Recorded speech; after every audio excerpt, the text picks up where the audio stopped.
J'ai ramené ce camion. C'est un camion donc qui vient d'une boîte qui restaure ses camions en fait et qui en fait quelque chose de propre et de roulable. Je pense que justement ils en font quelque chose de propre et de roulable. Ils veulent pas non plus que ça explose, que les coûts explosent. Il faut quand même qu'ils gagnent un peu d'argent.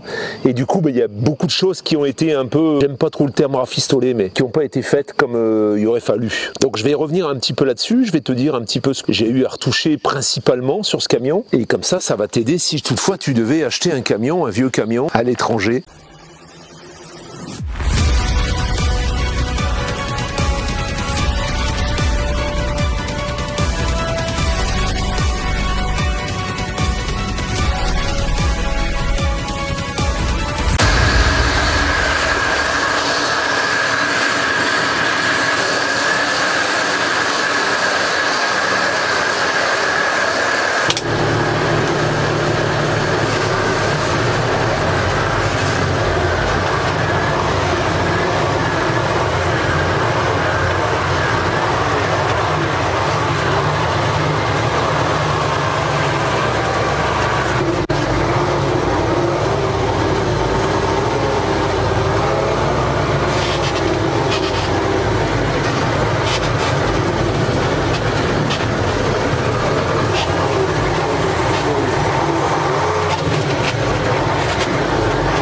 Aujourd'hui, je vais te parler des petits soucis que j'ai rencontrés avec ce camion. Très léger, hein, je te rassure, il n'y a rien vraiment de très grave, mais par rapport au prix que je l'ai payé, j'aurais quand même espéré avoir un peu moins de soucis et des petites bricoles, mais il faut quand même que je t'en parle. Alors tout d'abord, un point sur lequel j'ai pas été très vigilant au moment où j'ai acheté le camion, c'est sur ces pneumatiques. Là, ils sont impeccables, mais au moment où j'ai acheté le camion, au moment où je suis allé le voir, donc je me suis plutôt concentré sur l'aspect mécanique et les fuites et le moteur, etc. Et pas trop sur les pneumatiques, pour la simple et bonne raison que de toute façon, je m'étais dit déjà que je ne garderais pas des pneus comme ça. Donc c'est vrai que je n'ai pas été très attentif et il y avait, moi j'en ai vu qu'un sur les caméras, mais apparemment, lors du film, mais apparemment il y en avait plusieurs, puisqu'il y en a eu 4 qui ont été remplacés. Eh bien, il y avait des pneus qui étaient complètement fissurés d'un bout à l'autre. Tout le tour. Donc c'était des pneus qui avaient un petit peu trop d'âge ou qui étaient restés trop longtemps aux intempéries et puis qui finalement présentaient des défauts importants qui l'auraient certainement empêché de passer au contrôle technique allemand. Au moment où je me suis rendu compte de ça, j'ai prévenu le propriétaire, le fournisseur. Et oui, lui, il changeait des pneus là-dessus avec le prix, la négociation, etc. qu'on avait faite, ça a été compliqué. Donc j'ai dû participer au remplacement de ces 4 pneus et ça a été la première mauvaise surprise, je dirais, parce que moi j'estimais déjà avoir payé le camion bien plus cher que la valeur au moment où je me suis engagé, parce que depuis ça a grimpé. Mais eux par contre, j'ai négocié moi le prix en fait, hein. Je l'ai négocié parce que je voulais que ce soit inclus dedans le transport jusqu'en Allemagne et ensuite le transport d'Allemagne à chez nous, ici. Et en plus, je voulais que dedans, on ait les papiers allemands. Ce qui fait que, au départ, ils voulaient me mettre en relation avec la personne qui s'en occupait. Puis moi, j'ai dit non, je veux que tout soit fait.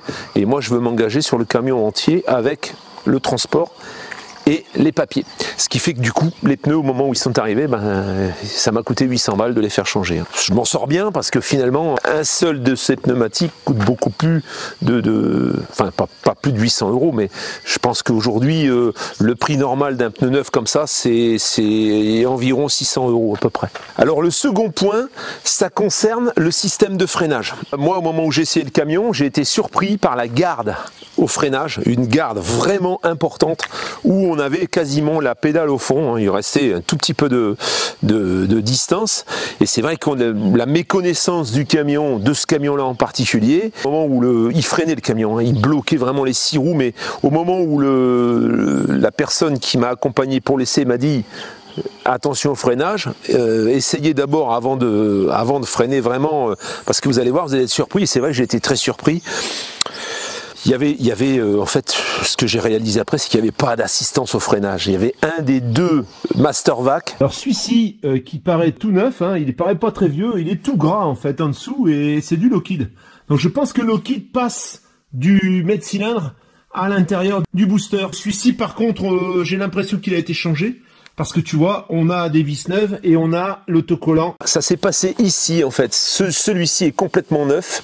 Celui-ci avait déjà été remplacé, mais celui-ci était rafistolé. À partir du moment où j'ai eu remplacé ce booster de freinage, 1, 2 et 3 vis sur l'avant. On a enlevé les tuyaux d'air ici et tuyaux d'air ici. Il y a un petit câble ici avec qui réunit la sonde. La sonde, je vais devoir la récupérer. Sur l'avant, on a enlevé, qui permet d'amener le Lockheed dans les cylindres de roue. Il est prêt à être déposé. Alors, il est un petit peu lourd, donc je vais y faire attention. Voilà le nouveau Mastervac avec le mètre cylindre neuf. J'ai remis le tuyau comme il devait être, parce que là, ils avaient rafistolé, ils avaient raccourci le tuyau ici, parce que, à mon avis, ils avaient adapté un matériel qui n'était pas adapté, en fait. Et ils ont récupéré quelque chose sur un camion.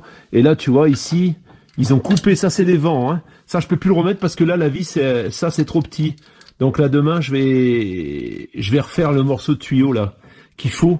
Mais tu vois, regarde, ils ont rafistolé parce que justement, ce qu'ils avaient mis, ça correspondait pas. Et plutôt que de recintrer un peu le tuyau, ben, ils avaient mis un espèce de drôle de truc, là, ils avaient mis des raccords. Et pour pouvoir, alors bon, c'est rien, c'est la sortie hein, d'air. C'était pas ça le problème. Ça a été le freinage là, il est plus que correct. On attend que ça dépasse 4,5 kg, 5 kg je pense. On va mettre la pédale en pression, le voyant va s'éteindre. Donc maintenant, regarde, quand j'appuie, tu vois, ça monte immédiatement. Hein. Moindre petite réponse de pédale, ça monte immédiatement. Alors là, le circuit d'air n'est pas encore plein. Normalement, il tourne à 7 bars, 6,5, 7. Donc là, il faut le temps qu'il s'éteigne un peu, qu'il se rallume, hein, qu'il se regonfle. Donc on va laisser la pédale en pression pour pouvoir faire la purge de frein sur les roues arrière. Là, ici, je me suis préparé une petite cale. J'appuie jusqu'au fond. Voilà. Et regarde un peu où on en est au niveau du booster. Je vais pouvoir couper le moteur. Voilà. Ça descend pas. Hein. Ça sous-entend que le booster tient la pression. C'est pas comme le dernier. Le dernier, déjà, on montait pas à 4, on montait à 2. Donc il y avait vraiment un problème. Je comprends même pas qu'il ait laissé comme ça, parce qu'un booster, ça coûte 160 balles à côté du prix du camion. Je suis très content parce que... Ils ont peint, c'est tout bouché. Quand tu fais la purge, le machin, il tombe par en dessous. Tu vois, là, c'est tout bouché. Alors j'essaie de pas trop l'enfoncer, parce que j'y mets un petit coup de soufflette. Je débloque le purgeur avec la clé, parce qu'elle est très dure. Il y a 2 pistons qui sont réunis ensemble. En plus, je commence à m'y accommoder un petit peu, donc j'ai moins le pied lourd au moment où j'enfonce le frein. J'ai réglé la garde également. Axe démonté, il me restera plus qu'à serrer la chape. C'est au maximum, on va voir. Il faut que je remette l'axe. On va aller voir ce que ça donne en haut, au niveau de la pédale.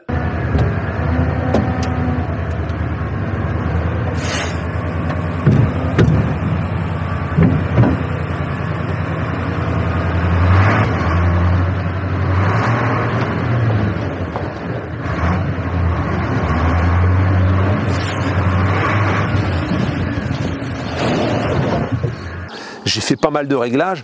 Où j'ai été un petit peu surpris, c'est que les gens qui s'occupent de ce camion sont censés les connaître sur le bout des doigts. Et en fait, moi je me suis débrouillé juste avec la notice en anglais, hein, une notice traduite donc en anglais, une notice russe. Et avec ça, je me suis débrouillé pour régler les freins, pour changer le booster et puis faire ce qu'il fallait, quoi. Hein, il faut savoir que le booster de frein, un des 2 boosters de frein, ça coûte 130 € pièce, tu vois. Donc c'est pas non plus la mer à boire. Hein. T'as le booster et t'as le mètre cylindre qui est avec. Donc c'est vraiment très très peu coûteux. Hein. Le 3e gros souci qui vient tout de suite derrière le freinage, ça a été l'hydraulique. En fait, cette roue fonctionne avec de l'hydraulique en fait. Hein. Il y a un système hydraulique sur le camion et ce système hydraulique sert également à la direction. Ce qui fait que si tu as une fuite sur un des circuits, tu n'as plus de direction en fait. Voilà, la direction assistée. En fait, tu as une direction mais il n'y a plus de direction assistée. Elle est toujours assez costaud, mais aujourd'hui tu vois Eva arrive à tourner le volant. Ce qui n'était pas le cas avant que j'intervienne. Donc là ici on a la commande pour descendre et remonter la roue. Au niveau de cette commande donc il y a des tuyaux métalliques. Tout le système hydraulique c'est des tuyaux rigides et ces tuyaux rigides sont en espèce d'acier inox qui est cintré donc à certains endroits. Je pense pas que ce soit l'acier inox, je sais pas vraiment ce que c'est. Des gaines de freinage rigides en fait, et ces gaines de freinage rigides elles ont l'âge du camion. Elles sont oxydées en surface et à cet endroit-là, à l'endroit du dernier virage, eh bien il y avait une fissure, petite fissure sur le conduit d'hydraulique et du coup ça a occasionné une fuite qui me déchargeait, qui me dégonflait complètement le vase d'expansion, hein, la réserve de liquide qu'il y a au niveau de la pompe. Donc la fuite est là en haut, pas très accessible. On va couper donc le tuyau qui est là, on va le remplacer, on va le raccorder avec des raccords comme cela. J'avais acheté un coupe-tube. Le problème c'est qu'à vouloir trop bien faire, j'ai pris un coupe-tube un peu haut de gamme et il passera pas parce qu'il est beaucoup trop gros. Eh bien, on va le faire à la Dremel. Démontage du coupe-circuit. Pour avoir un peu plus de place, j'essaye de dévisser la vis qui est ici, le raccord donc qui rentre dans la commande, mais c'est impossible, c'est grippé.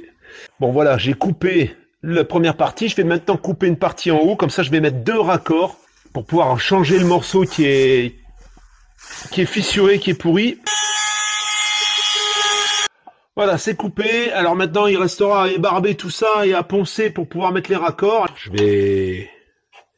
Je connais pas du tout le résultat parce que là, franchement, le tuyau, c'est pas du cuivre et c'est tout rouillé en fait. Hein.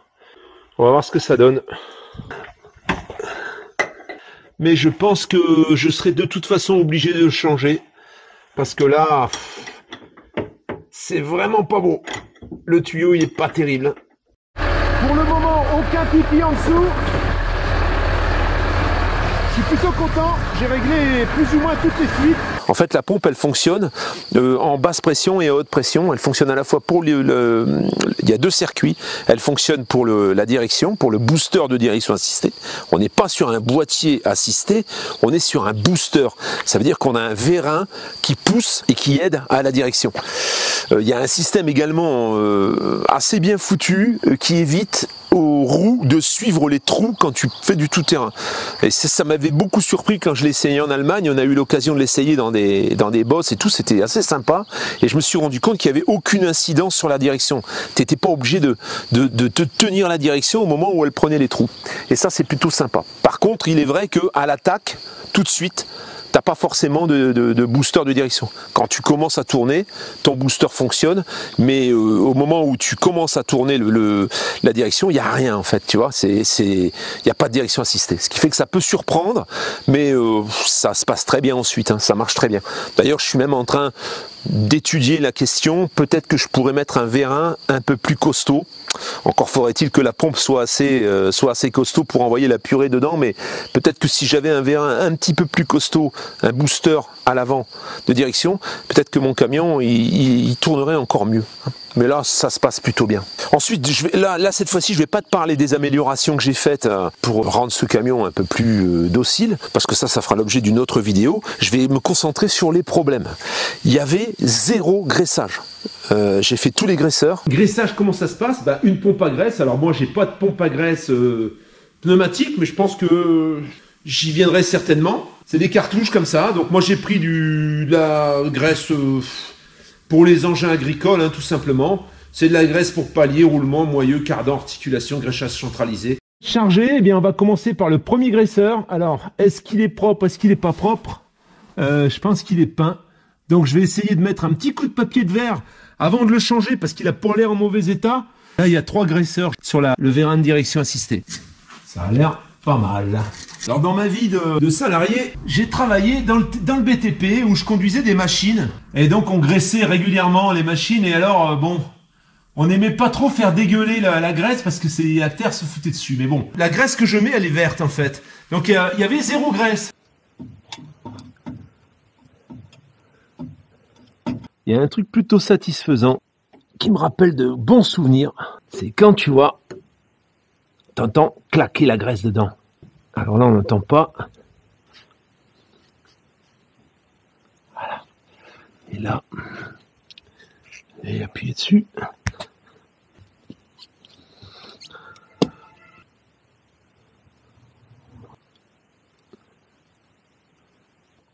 Craquer la graisse, passer le long des conduits, j'adore ça. Alors au départ, je pensais qu'il y en avait, parce que en voyant la notice, il y avait, je sais plus combien, presque 100 graisseurs, mais c'est pas ça du tout. En fait, on a une trentaine de graisseurs sur ce camion, donc j'ai fait dégueuler la graisse de partout. Heureusement, c'est des camions qui n'ont pas beaucoup roulé, donc il n'y a pas eu d'usure hein, au niveau des axes, etc. Ça n'a pas occasionné d'usure. En plus, on est sur du métal qui était du métal en fait. Hein. Il faut savoir qu'aujourd'hui, il y en a qui le savent et qui vont certainement témoigner. Le métal qu'on trouve aujourd'hui, c'est pas le même que celui qu'on trouvait à cette époque-là. Et je suis même pas sûr qu'en plus en Russie, ils aient les mêmes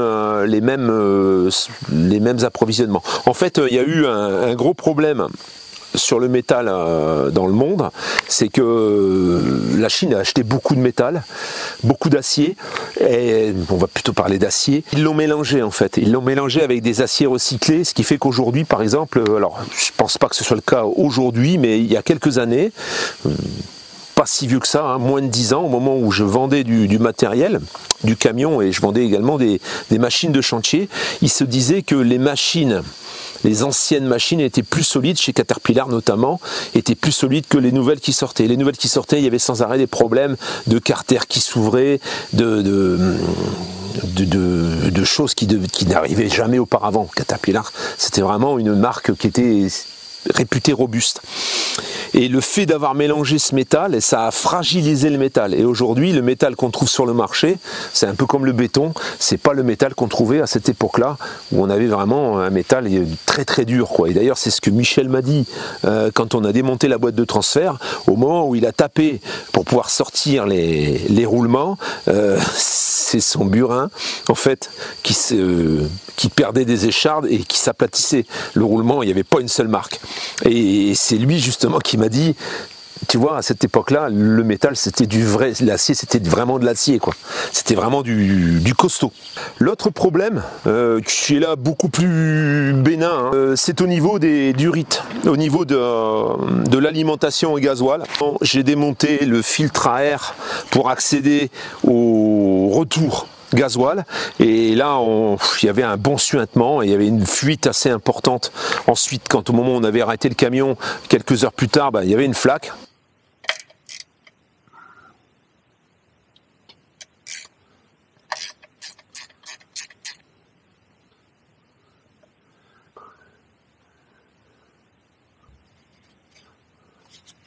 Ça paraît bien être coupé ça. Hein. J'ai donc passé la durite au bon endroit, je l'ai légèrement raccourci d'ici, j'ai bougé, tu vois. Et là, du coup, je vais couper le bout qui est abîmé, que je suppose être abîmé. Hein. Voilà, je l'ai passé au bon endroit. Je pense bien que ça pouvait venir de là, hein, quand même. Ici, on a un serflex, tu vois, qui l'a coupé un peu parce que ça rebique.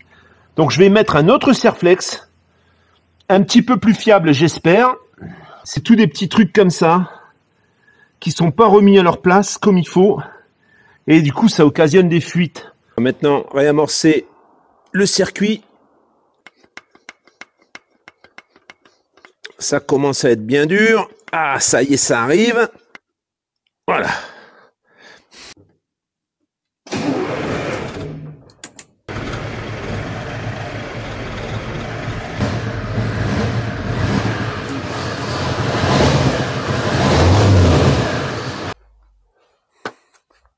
Je vais remettre un filtre neuf. Parce que je pense que là, il est collé le filtre. Hein. Donc à mon avis, je préfère mettre un filtre neuf, sans compter que je les ai. Ils se décollent même pas. Oh la vache. Voilà. Complètement collé. Alors bon, il est pas en mauvais état, hein. Mais il est pas neuf non plus, hein.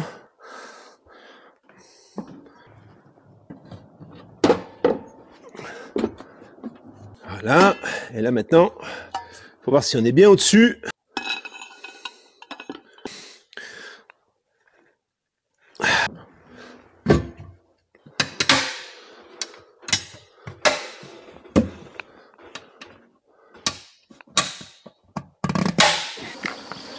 ça c'est résolu.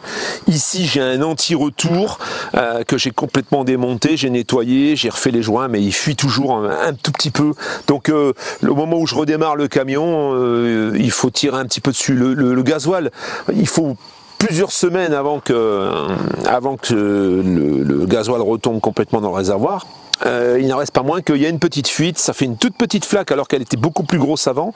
J'ai commandé des anti-retours neufs et je vais remonter les anti-retours neufs. Je pense qu'à terme, toutes les durites de gasoil seront remplacées par des durites tressées avec des raccords spéciaux à sertir, et je pense que tout ça, je vais revoir ça ensuite proprement pour pas être embêté au moment où je prendrai la route avec ce camion. Il faut faire ça en amont, hein, surtout que ça existe là aujourd'hui. Il y a ce problème, il faut le réparer. Ici à l'avant, j'ai deux problèmes. Là, tu vois, il n'y a rien par terre. Il n'y a absolument rien. Mais au bout de quelques jours, quand il est arrêté, j'ai des gouttes d'eau, de liquide de refroidissement qui tombent. Alors, j'ai pas encore je me suis pas encore vraiment penché sur le problème.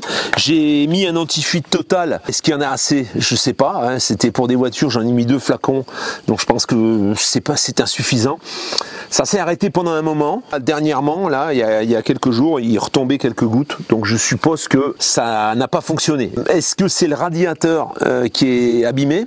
Est-ce que j'ai une fuite au niveau d'une durite? Je me suis pas encore penché sur le problème, mais il va falloir que je m'en occupe. Il y a autre chose qui est un peu aussi fâcheux compte tenu du prix du camion, encore une fois. C'est ici, tu vois. Ça, par exemple, regarde. Ça, c'est une durite. Ça, c'est le réchauffeur. Alors, je pense pas m'en servir du réchauffeur. Je pense pas en avoir un jour besoin. Encore qu'on sait jamais. Si un jour je décide de faire l'Alaska, ça, c'est ce qui permet de chauffer le liquide de refroidissement, l'huile et le circuit d'air. Ça veut dire que tout ça te permet de démarrer par moins 50. C'est une des particularités de ce camion, et c'est dommage que il n'est pas, tu vois. Bon, alors c'est pas grand chose, tu vas me dire. C'est un peu dommage quand même. Hein, c'est un peu dommage quand même parce que c'est des découvertes, c'est des choses qui coûtent pas cher, c'est des choses qu'ils ont dû voir et qui malgré tout n'ont pas fait. Et alors j'en ai une dernière qui est un peu enquiquinante parce que je sais pas bien ce que ça va donner. Alors là, je vois que il n'y a pas du tout de fuite au sol, mais il y a une espèce de centrifugeuse pour nettoyer l'huile, en plus du filtre à huile. Elle est ici. Je ne sais pas si on la voit bien. Il y a un robinet quelque part. On le voit pas, hein. Voilà. Et c'est là derrière. Et il y a une espèce de robinet purgeur, je sais pas ce que c'est, qui était ouvert. Je l'ai fermé et quand je l'ai fermé, ça fuyait beaucoup plus. Alors là, je viens de le réouvrir et apparemment, j'ai plus de fuite. Je l'ai tout nettoyé au nettoyant fin et on verra. Et là, on voit la ventilation pour le moteur, ça. Hein. Ça, c'est pour le réchauffeur, ça. Ça, c'est le booster. Ah oui, alors j'avais autre chose. J'avais cette durite là, tu vois. Ici, durite d'air qui permet de gonfler les pneus en roulant. Hein. Qui était complètement ouverte. Au moment où on a réceptionné le camion ici, on a essayé de gonfler les pneus avec le système. Ça a duré 2h30. Hein. Ça a duré 2h30 et ça a commencé à gonfler au moment où on a fermé ici. Hein, mais ça a été très long et on n'a jamais réussi à obtenir plus d'1 kilo par roue. Ça nous a quand même permis de descendre le camion. Moi, si tu me dis rien, mais si tu me dis que tu as fait 210 points de vérification et puis que je tombe sur une durite qui est crevée, ça m'enquiquine un peu, quoi. Hein. J'en ai fait faire à côté. Hein. J'ai quelqu'un qui fabrique des flexibles. Il m'a fabriqué des flexibles sur mesure. J'en ai pris 4. Comme ça, j'en ai 3 de rechange. Si toutefois, il y en avait d'autres qui étaient en mauvais état, mais les autres sont plutôt en bon état. Donc, je pense pas avoir à les remplacer. On sait jamais. Je les aurai en réserve. Si un jour je me retrouve dans la pampa et que j'ai un tuyau qui lâche, je pourrais le changer, tout simplement. Ensuite, bon voilà, c'est des problèmes administratifs, hein, là tu es au courant. Bon, j'attends la rectification de la carte d'immatriculation allemande pour pouvoir enfin obtenir mon document FFVE. Ça devrait arriver dans la semaine, je pense. Ça c'est pareil, c'est des vieux véhicules, donc ça je peux rien dire. Quand j'ai démonté la garniture, les garnitures qui étaient pas en très bon état à l'intérieur de la cabine, bah oui, il y a des fils qui servent à rien, il y en a plein en fait. Hein. Ils avaient branché des enceintes, ils ont laissé les fils. Je pense qu'il devait y avoir quelque chose, de la radio, il y avait quelque chose, mais il y a des fils qui pendouillaient. Donc tout ça, ce sera refait propre. Mettre mon système audio, mettre le système pour avoir le GPS, etc. Et ça devrait bien se passer. J'espère que cette petite vidéo te sera utile, ou qu'elle va t'intéresser tout au moins. Et puis dans la prochaine vidéo, Je sais pas encore ce qu'on va faire. En fait, où je te parle des améliorations que j'ai faites, tu peux voir hein, déjà un petit peu ce qui a changé sur le camion, ce qui a changé à l'intérieur également, ce qui a changé au niveau mécanique également, et c'est pas fini au niveau mécanique, j'ai encore pas mal de choses à faire. Je sais pas si je te parle de ça ou si je te parle du nouveau arrivé, hein. J'espère l'avoir très prochainement. Je pense que ça va être un peu juste pour la prochaine. Je pense que ce sera sur la suivante. J'aurai son frère en fait, voilà, à te présenter et à faire un essai et pouvoir faire une comparaison avec celui-ci. On est équipé quasiment de la même façon au niveau de la boîte de transfert. Par contre, au niveau des freins, l'autre, il est vachement boosté, quoi. Il y a vraiment un système de freinage très puissant. Il y aura en plus la caisse dessus, donc il sera un peu plus chargé et on verra comment il se comporte sur la route. À tout bientôt, abonne-toi si ce n'est pas déjà fait et puis à la prochaine vidéo. Ciao!